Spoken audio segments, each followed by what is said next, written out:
আসসালামু আলাইকুম বন্ধুরা, আজকে আমি তৈরি করে দেখাবো ঠেকুয়া। খুবই সহজ করে, সঠিক মাপ সহ, যে কোনো দিন করেনি সেও এটা দেখলে করতে পেরে যাবে। তো এখানে আমি নিয়েছি 2 কাপ আটা পরিমাণে 500 গ্রাম, 1/4 কাপ সুজি পরিমাণে 60 গ্রাম, আর এখানে নিয়েছি 1/4 কাপ ঘি। সেটাকে হালকা গরম করে নিয়েছি। গরম করে নিয়ে ময়ানটা দিলে ভালো হবে। এবার ময়ানটা বেশি করেই দিতে হবে, আটাটা যেন মুঠো হয়ে যায় এরকম। ময়ানটা দেওয়া হয়ে গেছে। এবারে আমি এখানে 500 গ্রাম আটাতে অর্ধেক পরিমাণ গুড় নিতে হবে। 250 গ্রাম গুড় নিয়েছি, সেটা ভেঙে 1/4 কাপ পানি দিয়ে গরম করতে দিয়েছি। শুধু গলিয়ে নেব, চিটা আর করবো না। আর মৌরি দিয়েছি, নারকেল কুড়ানো দিয়েছি, আর কিশমিশ দিয়েছি। এগুলোকে দিয়ে ভালো করে মাখিয়ে নিচ্ছি। মাখিয়ে নিয়ে গুড়টা ঠান্ডা করে নিয়েছি। সেই ঠান্ডা করা গুড়টা অল্প অল্প করে দিয়ে মেখে দিয়েছি।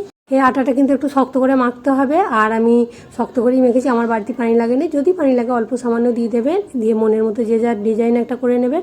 তেলটা গরম করে নেবো লো টু মিডিয়াম, প্রথম থেকে শেষ পর্যন্ত থাকবে। উল্টাবো হালকা করে, নাহলে ভেঙে যাবে। খুবই সহজেই হয়ে গেল আমার মুচমুচে খাস্তা ঠেকুয়া তৈরি।